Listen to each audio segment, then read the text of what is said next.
Just to go off social media trends and bypass the medical dental profession and start taping your mouth may not be a safe thing to do.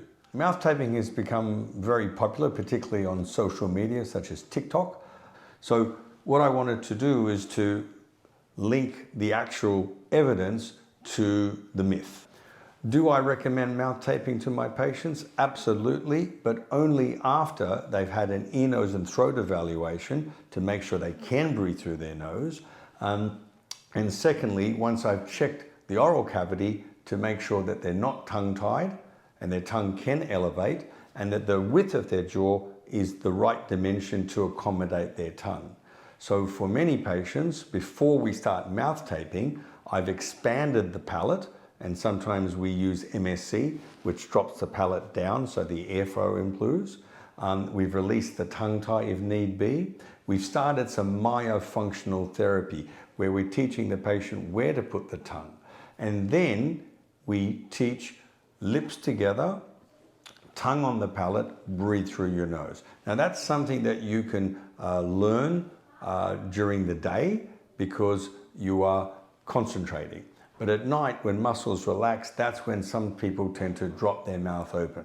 Please understand that if you have seen an ear, nose and throat doctor and had your adenoids and tonsils removed, or your septum straightened, or your turbinates shaved, that doesn't mean you'll automatically become a nasal breather. We learn how to walk, we learn how to talk, we've got to learn how to breathe through our nose. And if it's been a bad habit of mouth breathing for many years, mouth taping helps retrain that habit. Remember, mouth taping is something to help you to retrain your breathing, but it's not something you're going to have to use for the rest of your life. Mouth taping is part of physiotherapy, if you'd like to call it that, physiotherapy of the face, to retrain muscles, retrain breathing patterns.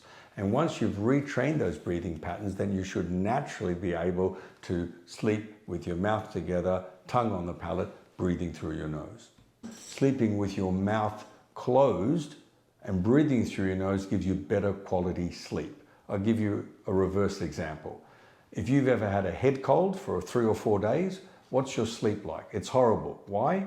Because you're sleeping with your mouth open. And when you sleep with your mouth open, you have the same signs and symptoms of being dehydrated. And this is a good example to then see what does it feel like to sleep with your mouth closed. And as I said, some people just try some taping and see what effect that would have on the quality of their sleep. And most of my patients say they sleep much better when they've taped their mouth. When it comes to facial growth of a mouth breather, you can look at this young lady from one of John Mew's research, and you can see that the lower jaw is recessive in this diagram, and that is mouth breathing, nasal obstruction. She has had her nasal passages cleared, some simple arch expansion, and then been taught how to breathe through her nose. And look at the difference in the growth of the face. And it's important to realize that 90% of facial growth is complete by age 8. So if you want to influence the way your face grows, then earlier the better to encourage your child to sleep with the mouth closed, breathing through the nose. And again, if you're an adult, don't think that you changing your oral posture is going to change your face, because your facial growth is complete. It may improve the quality of your sleep, as I said, because you're getting better oxygenation and you're filtering the air, humidifying the air, etc. No doubt about that. But claims on social media that by putting your tongue on the palate, it will grow your jaw or widen your jaw really are not substantiated. Working with a team such as an ear, nose and throat doctor, a myofunctional therapist and an orthodontist will then give you those changes you are after. And in some patients, it also involves jaw surgery. Let's talk about what tapes are available. Please don't get duct tape and tape up your kids so they physically can't breathe. I like to start with something simple. It's called micropore. Micropore is a breathable bandage available at any pharmacy. If you put some micropore this way rather than covering the whole mouth, you can still breathe with your lips apart, but you don't drop your whole jaw back. So it's the posture that's important, and that's a good start. Now, some parents don't like taping their children, and in that regard, I'd recommend this Sleep Angel. Sleep Angel comes in 3 sizes. You basically measure the circumference of the head to determine which size you need, but it's made of the same material as a wetsuit, so it's easy to wash and clean. And when it's placed at night, it puts some gentle force on the chin that allows the lips to stay together as opposed to dropping back. My favorite tape is Myo tape. Why do I like Myo tape? You don't have to tape the lips together at all, but it's easy to apply and remove.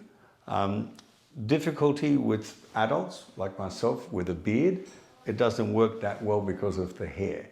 Now, for people who want more scientific information on this phenomena of mouth taping and its role in sleep, I would like you to read this editorial, issue 12.2 in the Journal of Dental Sleep Medicine.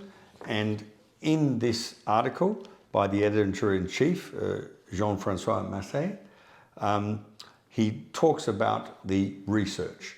Now, I know that many influencers are promoting nighttime mouth taping, and this, I think, in my practice, really stemmed from the 2020 publication of James Nestor's book, Breath, which is New Science of a Lost Art. And I think that's a very good book for people to be aware of the importance of nasal breathing versus mouth breathing. But remember, every case is different.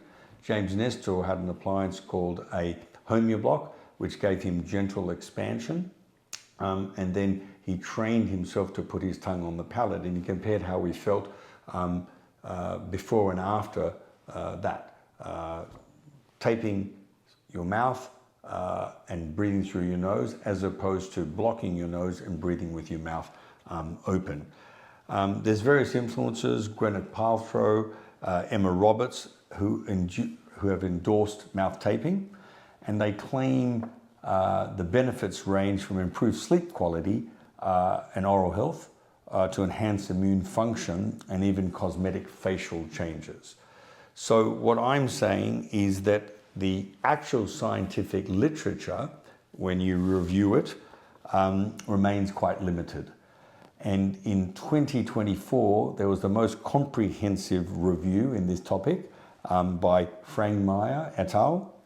And they identified only 9 studies that specifically looked at mouth taping during sleep. And while some of that research suggests potential benefits for obstructive sleep apnea, snoring, and prevent mouth leak during ventilation, the evidence is sparse. And really the conclusion on most of those studies is that the sample sizes are small and some of the methods and materials in the study had limitations. So where does that leave us between scientific evidence and social media? Again, I'm a big advocate on educating my patients on breathing through the nose versus mouth breathing. And the earlier you do that, the better it's going to be for facial development. So please share your experiences with mouth taping. Did it work for you? Put that in the comments section of my YouTube video, and we're happy to interact so that we all improve our understanding of this topic and we all help each other to breathe more naturally through our nose and also to sleep the dream sleep that everyone wants, where they wake up springing out of bed after 8 hours because they've had good, refreshing sleep.